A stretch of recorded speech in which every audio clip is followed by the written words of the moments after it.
नमस्कार बच्चों, एक बार फिर एक नई वीडियो और नए टॉपिक के साथ में हम आपके सामने उपस्थित हुए हैं। हमारे लास्ट वीडियो में आपने नगरीय अधिवासों की परिभाषा के बारे में समझा था और साथ साथ में हमने आपको नगरीय अधिवासों के जो लक्षण होते हैं उनके बारे में भी विस्तार से बताया था। आज की वीडियो में जो हम चर्चा करने वाले हैं वो नगरीय बस्तियों के वर्गीकरण के बारे में चर्चा करने वाले हैं। देखो, विश्व के अलग अलग भागों में नगरीय जो बस्तियां होती हैं वो अलग अलग प्रकार की मिलती हैं। तो ऐसे कौन कौन से आधार हैं जिनके अनुसार नगरीय बस्तियों का विभाजन किया जाता है, उन सभी आधारों की चर्चा हम आज के वीडियो में करने वाले हैं। देखो, विश्व के अलग अलग भागों में नगरीय अधिवासों को परिभाषित करने के लिए अलग अलग प्रकार के पैरामीटर यूज में लिए जाते हैं। ऐसा नहीं है कि संपूर्ण विश्व में नगरीय अधिवासों की केवल एक ही समान परिभाषा हो, अपितु अलग अलग देशों में अलग अलग दशाओं को आधार मानकर नगरीय भागों को परिभाषित किया गया है और नगरों को परिभाषित करने के साथ साथ उनका जो वर्गीकरण किया गया है, उनका जो विभाजन किया गया है, उस विभाजन की प्रक्रिया के लिए भी अलग अलग देशों ने अपनी सुविधा के अनुसार अलग अलग दशाओं को आधार मान रखा है। लेकिन मुख्य रूप से संपूर्ण विश्व के अंदर नगरीय बस्तियों का विभाजन करने के लिए जिन दशाओं का सबसे ज्यादा प्रयोग किया जाता है उनकी चर्चा हम आज के वीडियो में करने वाले हैं।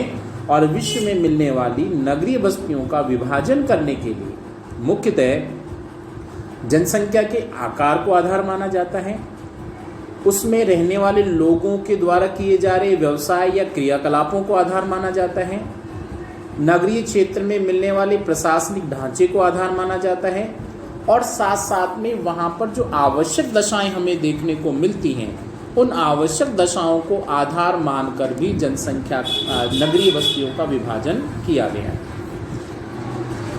तो बच्चों, सबसे पहले हम चर्चा करते हैं जनसंख्या के आकार के आधार पर किस प्रकार से नगरीय बस्तियों का विभाजन किया गया। ध्यान दीजिए बच्चों, विश्व के अधिकांश भागों में नगरीय क्षेत्र को परिभाषित करने के लिए जो जनसंख्या का आकार होता है वो अलग अलग माना गया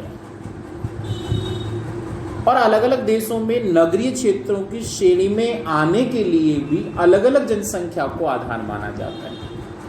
यदि हम एक और देखें, डेनमार्क और स्वीडन, डेनमार्क नामक जो देश है वहां पर मान लीजिए यदि 200 की जनसंख्या भी हो जाती है तो ऐसी बस्ती को नगरीय बस्ती कह दिया जाता है। यानी जहां पर 200 लोग एक साथ में रहने लग जाते हैं उसको डेनमार्क में नगरीय बस्ती कहा जाता है। स्वीडन और फिनलैंड में जहां पर 250 व्यक्ति एक साथ में रहते हैं उसको नगरीय बस्ती कहा जाता है। आइसलैंड में 300 व्यक्ति जहां एक साथ में रहते हैं उसको नगरीय बस्ती कहा जाता है। कनाडा और वेनेजुएला में जहां 1000 व्यक्ति रहते हैं उसको नगरीय बस्ती कहा जाता है। कोलंबिया में 1500 व्यक्तियों के निवासी स्थान को नगरीय बस्ती कहा जाता है। पुर्तगाल और अर्जेंटीना में 2000 व्यक्ति जहां रहने लग जाते हैं उसको नगरीय बस्ती की संज्ञा दे दी जाती है। संयुक्त राज्य अमेरिका और थाईलैंड वाला जो भाग है वहां पर 2500 व्यक्ति यदि रहने लग जाते हैं तो उनको नगरीय बस्तियों की संज्ञा दे दी जाती है। जापान में 3000 व्यक्तियों को नगरीय बस्ती की सीमा माना गया है और हमारे भारत में 5000 व्यक्ति जहां पर एक साथ में रहते हैं उस क्षेत्र को नगरीय बस्ती कहा जाता है। तो आपने देखा कि अलग अलग देशों में जो देशों का क्षेत्रफल इतना मायने नहीं रखता, लेकिन उसमें मिलने वाली जनसंख्या की जो स्थिति होती है उसके आधार पर नगरीय बस्तियों का विभाजन अलग अलग रूपों में किया गया। तो कहीं तो 5000 वाले क्षेत्र, 5000 जनसंख्या वाले क्षेत्र को नगरीय बस्ती कहा जा रहा है और कहीं पर 200 जनसंख्या वाले क्षेत्र को नगरीय बस्ती कहा जा रहा है। तो अलग अलग देशों ने नगरीय बस्तियों का निर्धारण करने के लिए अलग अलग जनसंख्या की स्थिति को नगरीय बस्तियों का आधार माना है। अब हमारे भारत में जनसंख्या का जो निर्धारण किया गया है, नगरीय बस्ती का जो जनसंख्या के आधार पर निर्धारण किया गया है उसमें मुख्य रूप से 5000 व्यक्तियों का होना आवश्यक है। लेकिन 5,000 व्यक्तियों के साथ साथ में कुछ ऐसी दशाएं भी हैं जो भी आवश्यक रूप से होनी चाहिए। केवल 5,000 व्यक्ति होना ही नगरीय बस्ती के विभाजन का आधार नहीं है, अपितु इसके साथ साथ में उस क्षेत्र में जनसंख्या का घनत्व भी 400 व्यक्ति प्रति वर्ग किलोमीटर से अधिक होना चाहिए। तो भारत में एक ऐसा क्षेत्र जहां जनसंख्या 5,000 मिलती है, साथ साथ में जनसंख्या का घनत्व 400 व्यक्ति प्रति वर्ग किलोमीटर से अधिक मिलता है, और इसके साथ भी जहां पर प्राथमिक क्रियाकलापों की गौण स्थिति देखने को मिलती है, यानी जहां पर प्राथमिक क्रियाकलापों के स्थान पर द्वितीयक, तृतीयक, चतुर्थक और पंचमक क्रियाकलापों की प्रधानता पाई जाती है, ऐसी मानवीय बस्ती को हमारे भारत में नगरीय बस्ती या नगरीय अधिवास के रूप में जाना जाता है। इसके साथ ही भारत में जहां पर प्रशासनिक प्रक्रिया देखने को मिलती है, नगर निगम है, नगर पालिका है, छावनी है, कोई कैंटोनमेंट एरिया है, तो ऐसे सभी क्षेत्र जो प्रशासनिक क्षेत्रों की श्रेणी में शामिल किए गए हैं, चाहे वो नगर पालिका के रूप में हो या नगर निगम के रूप में हो या छावनी बोर्ड के रूप में हो, तो ऐसे सभी क्षेत्रों को भी हमारे भारत में नगरीय अधिवासों की श्रेणी में शामिल करने के आधारों के रूप में शामिल किया गया है।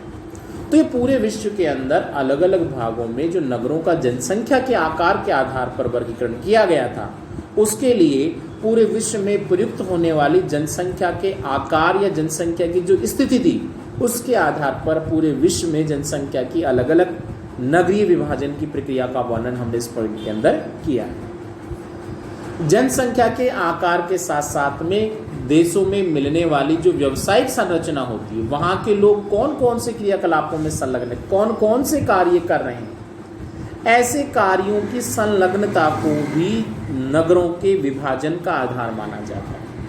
तो क्षेत्रों में मिलने वाली व्यावसायिक संरचना, इसी को हम कार्यात्मक संरचना भी कह सकते हैं। तो कार्यात्मक संरचना की स्थिति भी जनसंख्या के आधार पर नगरीय विभाजन की प्रक्रिया हेतु उत्तरदायी मानी जाती है।